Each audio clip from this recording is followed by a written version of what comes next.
A Bíblia, a Sagrada Escritura, é a palavra de Deus, mas não como pensamentos que Deus foi escrevendo, refletindo, mas é a palavra de Deus encarnada na nossa história, na nossa vida, na vida da humanidade. E por isso a gente encontra tantas coisas bonitas, tantas coisas feias também escritas na Bíblia, como esse episódio de hoje, uma imagem tão feia, né? Um assassinato, um banquete com uma cabeça num prato, mas é porque Deus deixa sempre ali o que acontece e deixa para nós bons exemplos para seguir, maus exemplos para se evitar. Então, assim também, quando se narra essas histórias, que Deus quer nos mostrar isso. Bons exemplos para seguir, maus exemplos que a gente deve evitar. Então, hoje, a gente vê alguns personagens, vê alguns exemplos, dos quais, em número, temos a maioria para a gente não imitar os seus exemplos, e o de João Batista, que é um exemplo para a gente seguir. Então a gente vê esse rei Herodes, que tinha mandado prender João, porque tinha denunciado um erro dele. E ele então, para tentar calar João, queria até matá-lo, para silenciar de uma vez, mas também tinha medo do povo fazer uma revolta, então manda prender. Então, João só disse o que estava acontecendo, só disse a verdade. Esse seu casamento não deveria acontecer, você não pode ficar com a mulher do seu irmão. Mas Herodes fica bravo e quer silenciar João. E é uma tentação que a gente passa, de também pensar de que quando os outros não sabem dos nossos erros, se o nosso erro está escondido, é como se ele não existisse. Não sei se na verdade acontece isso, mas pelo menos nos desenhos animados, né, a avestruz enfia a cabeça no buraco para não ver o que está ao redor, para parecer que está escondida. E às vezes a gente quer fazer assim com os nossos erros, com os nossos defeitos, que a gente quer esconder dos outros e pensa, ninguém está vendo, se ninguém está vendo, isso não está existindo. E quanta ilusão que a gente passa, né? Quando a gente quer, como a gente usa também o termo, varrer a sujeira para debaixo do tapete. Não vale a pena, né? Porque o mal está ali, o erro está ali. E o pior é quando a gente ataca os outros por causa dos nossos erros. Então João era inocente, mas ele que acabou pagando, ele que foi para a cadeia por causa dos erros de Herodes. E às vezes nós também podemos tentar silenciar os outros quando a gente faz errado.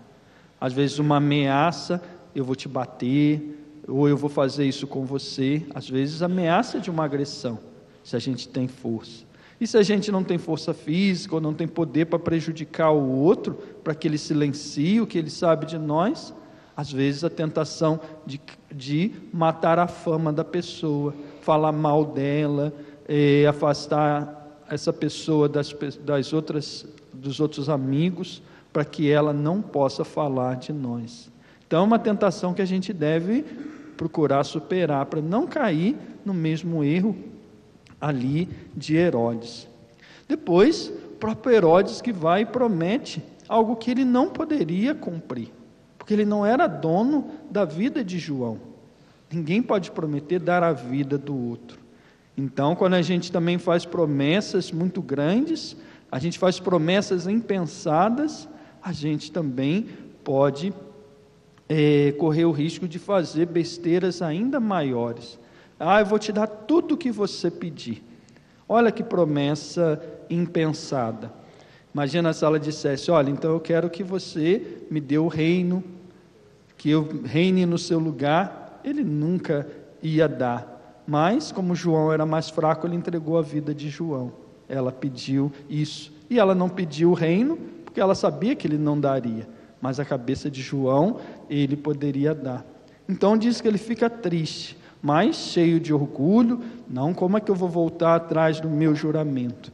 Mas ele tinha que ter sido correto, dizer, não, isso, a vida de alguém não me pertence, eu não posso dar a vida de outra pessoa, isso não é direito pedir, pede dinheiro, pede uma propriedade. Então, quando a gente faz promessas impensadas, a gente também, às vezes, vai cometendo erros ainda maiores. E também esse orgulho de não voltar atrás, que seja com coisas grandes, mas às vezes na fazenda vejo pessoas que se sentem mal, querem ir embora, arruma a bolsa, sai, e aí no caminho, um padrinho, ou conversa com um padre, com uma irmã, e convence a pessoa a voltar. E a pessoa diz, eu quero até voltar, mas agora, como é que eu vou chegar lá na casa?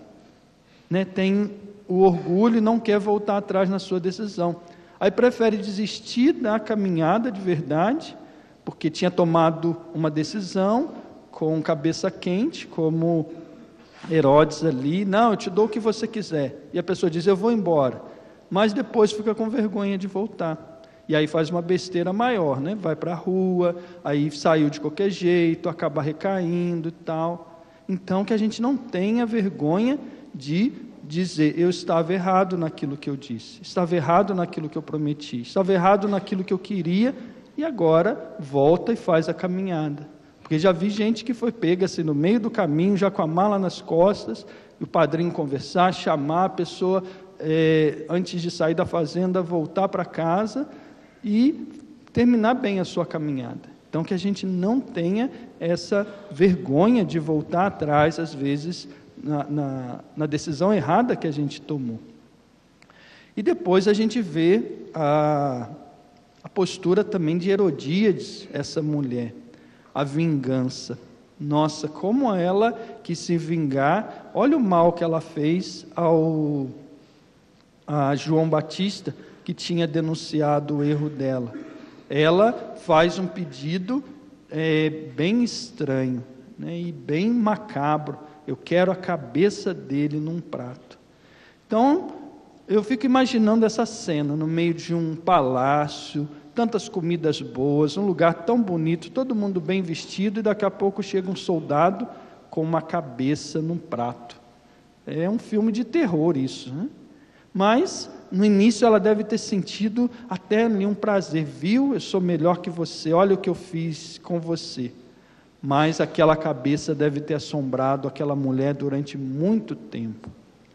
Então a vingança, ela dá ali um prazer num minuto, mas depois ela fica ali remoendo, porque é na consciência que Deus vai falando. É tanto que a gente vê, esse episódio é narrado, depois Herodes, quando Jesus começa a fazer milagres, João Batista já tinha morrido, ele começa a lembrar e começa a dizer, é João que ressuscitou. É porque Herodes deve ter ficado pensando naquilo. E aí ele tinha medo, quando ele viu Jesus fazendo o milagre, e ele começa a pensar, nossa, esse Jesus deve ser João. Ele começou a fazer conexões que não existiam, porque ele estava com medo, que aquela cena, aquilo que ele fez errado, ficou perturbando. Então quando a gente também, às vezes, faz uma vingança com alguém, depois aquilo ali remói no coração.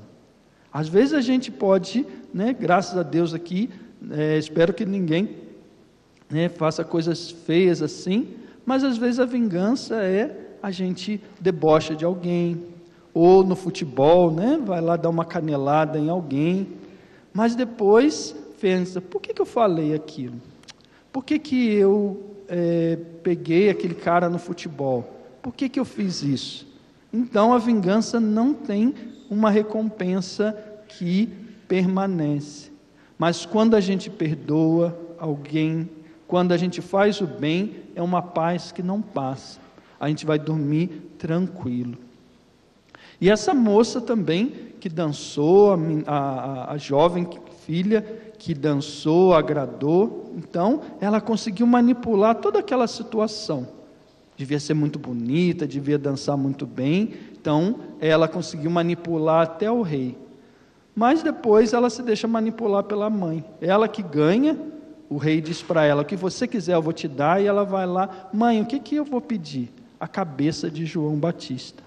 Ela devia ter os sonhos dela, os desejos dela, mas ela manipula e se deixa ser manipulada. Então, olha a manipulação também, que a gente fala às vezes, tantas vezes, e é tão ligada também à adicção, à manipulação. Então, às vezes nos achamos muito espertos para manipular os outros, mas no fundo nos deixamos manipular por outras situações, como ela se deixou manipular pela vingança da mãe. Então, às vezes a gente tem um poder tão bom e usa para o mal, para fazer vinganças, para conseguir coisas ruins, e no fundo a gente está se manipulando pelos nossos próprios maus desejos, como era o mau desejo dessa mulher de se vingar de João Batista. E João, que hoje a gente vê uma morte assim tão trágica, mas penso que depois de ter feito o que queria fazer Herodes, ficou perturbado, a sua consciência ficou perturbada durante tanto tempo, com medo, viu alguém fazendo milagre, achando até que aquele que ele tinha matado tinha ressuscitado, e eu imagino João na prisão, também triste, ninguém queria estar ali preso, mas com a consciência tranquila, em paz no seu coração, sem arrependimento de ter feito o que deveria fazer. E isso exige de nós muita coragem, precisa de coerência, e aqui a gente vai tendo essa oportunidade de conhecer o Evangelho e poder aprender a viver a nossa vida com coerência, viver a nossa vida com coragem. Porque quantas vezes antes de conhecer o Evangelho, antes de estar aqui na fazenda, a gente vivia com covardia, fugia, está deprimido, eu vou nas drogas, aconteceu uma coisa difícil, eu vou beber.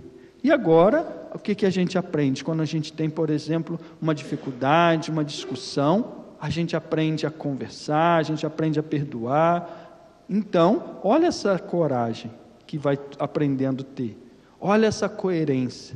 Eu lembro um dia, foi até aqui no centro masculino, fui jantar numa casa, e depois de agradecer o alimento, um pediu a palavra e disse: olha, eu quero pedir perdão para o meu irmão aqui, porque hoje a gente discutiu no futebol, e eu peço perdão.